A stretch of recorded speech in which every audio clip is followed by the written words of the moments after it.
Every year, approximately 3.1 million dogs are admitted into animal shelters according to the ASPCA. In 2021, the Riverside County Department of Animal Services impounded 6,045 dogs. Of those 6,045, 545 dogs were unable to find a home and were euthanized in the care of animal services. Although many shelters, including Riverside, do their best to find homes for every animal that comes into their care, the unfortunate reality is that shelters are overcrowded and overlooked as the older animals struggle to find homes. Located in Jurupa Valley, California, the Riverside County Department of Animal Services works to rescue abandoned animals in the Riverside area. So, your intake process, can you tell me a little bit more about it? So a lot of it just depends on how the animal is being impounded and what type of animal it is. Oftentimes if it's like a livestock, like a horse or a pig or something of that nature, we'll have our officers go out to the field and retrieve it. It's processed through our registered vet staff, so they'll do a once over of the animal, and then depending on the circumstances, we'll determine how long the animal's on hold for. For instance, if a dog comes in as a stray dog with no microchip, it's on hold for X amount of days, versus if it does have a microchip, that'll extend the hold. And then also just depending on whether it's like livestock or a cat or a dog or things of that nature. But in a nutshell, the dog is, or the animal for that sake, is deemed to be impounded, and then it'll go through medical checking and then go on a hold and be housed until, the determination is made on whether it's going to be made adopted or returned to the owner, etc. Dogs are kept in groups in cubicles with heated floors. Despite the shelter's best efforts and kind donations from many people and companies, there is still much work to be done, as many dogs have to use the bathroom in the same cubicle they eat and sleep in. This is not meant to disrespect the workers and volunteers, as they clearly put their heart and soul into helping these dogs. The unfortunate reality is that there is only so much one shelter can do without community support and space, which in Southern California is a rare commodity. The Riverside County Department of Animal Services uses a variety of ways in order to help their animals get adopted. Some common methods include heavy discounts on dogs that have been at the shelter for longer periods of time, as well as free adoption events. Another more subtle way they help the animals get adopted is through color-coded papers. So those are color-coded based on if the animal is fixed or not. So if an animal is fixed, there's a high chance that it's going to go home at the time of adoption. If not, any animal that comes through our shelter here will need to leave spay or neutered. So if it's not spay or neutered already, and the person commits to adopting it, the animal will be taken back for an adoption exam by our vet staff, and then at that time they'll make the determination whether or not it's going to stay for surgery, and then it'll go home at the time that the surgery is complete, or if it's gonna go home right then and there. I remember, because I asked one of the volunteers about this too, that it was yellow for under 6 months, white for purple for spayed / neutered, white for not spayed / neutered, and then the green, I couldn't remember what green meant. Was that just in need of rescue, or? Possibly. I mean, those change pretty frequently. The Riverside County Department of Animal Services is technically qualified as an open admission shelter, similar to that of the SPCA. You kind of were telling me a little bit about like open shelter versus no kill. Right. How would you describe Riverside County Services in that regard? So we don't, we don't shy away from the fact that we do humane euthanasia here. However, it's just not willy-nilly.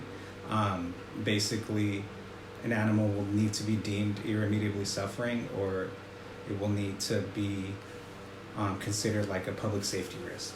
So that's really, I don't want to say the only time we euthanize, but main those reasons. are some of the main reasons why we would need to do that. But it is something that we take very seriously, and we handle everything in a very professional manner, and it's done very empathetically. So. Well, it's a hard subject. Right.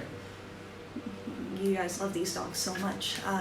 Yeah, and we do work with great rescue groups. We do, encourage people to adopt, and we are very transparent about everything that we notice while it's here. So we're happy to go over anything that's noticed, medically or behaviorally, with potential adopters to give any animal, cat or dog or, horse or anything that we have here, the best chance. I saw a pig earlier. Yeah, but... exactly. So we are municipal, so we do handle all sorts of different types of animals, and we want to give them the best shot at finding a forever home, not just, using this as like a turnstile. We want them to be rehomed to people that have, the understanding of that they're going to love them forever. We do have needs rescue animals here. That could be like a behavioral thing, medical thing, age thing, length of stay. There's just a lot of different contributing factors.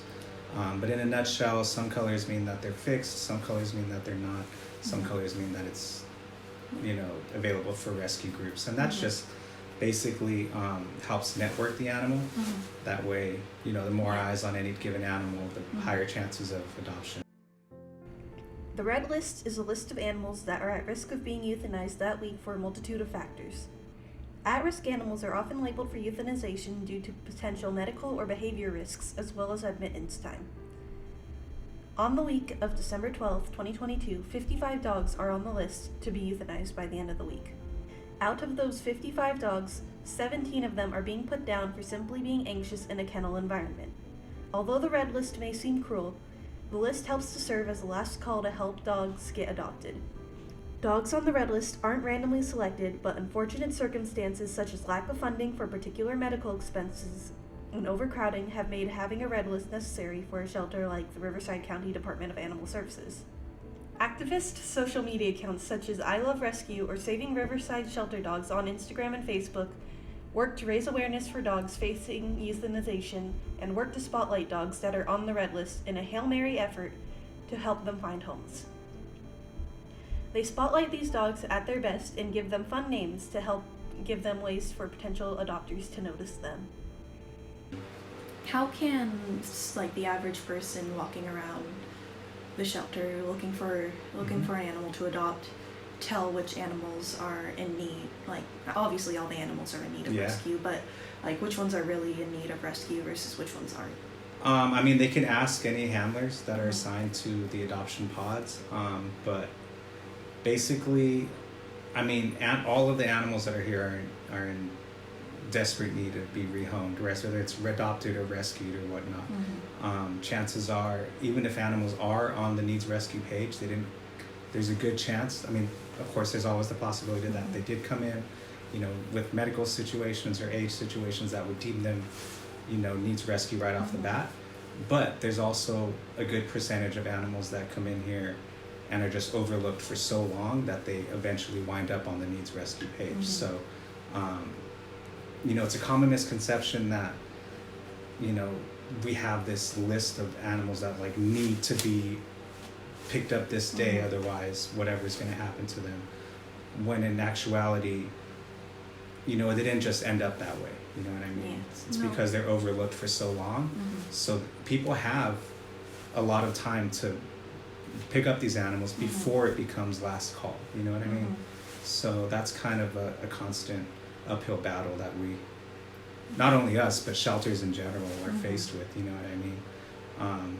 We're often painted in this weird light when in actuality we're here and we want these animals to go home. We're here caring for them day in, day out from start to finish. So it's it's not an easy task, but it is rewarding when these animals do end up going home. There's an old saying that it takes a village to raise and care for something properly, and that's a philosophy that is seen throughout the Riverside County Department of Animal Services community. Whether it be through concerned activists online looking to help dogs find homes via spotlight videos, or the kind volunteers who work to make sure as many animals as possible find homes, it takes a village, or in this case a county, to come together to help these dogs and all the other animals of Riverside County. If you have anything else you want to add, or... No, adopt, don't shop. That's always the best way to go. You are very much saving a life and doing a great service for the animals and the public. We are a county facility, so we service a wide volume of people. So we're always happy to have people come down, check us out, or even just ask questions, you know what I mean? Because a lot of the information that's being out there is through the game of telephone, so messages often get misconstrued. So we're happy to provide clear-cut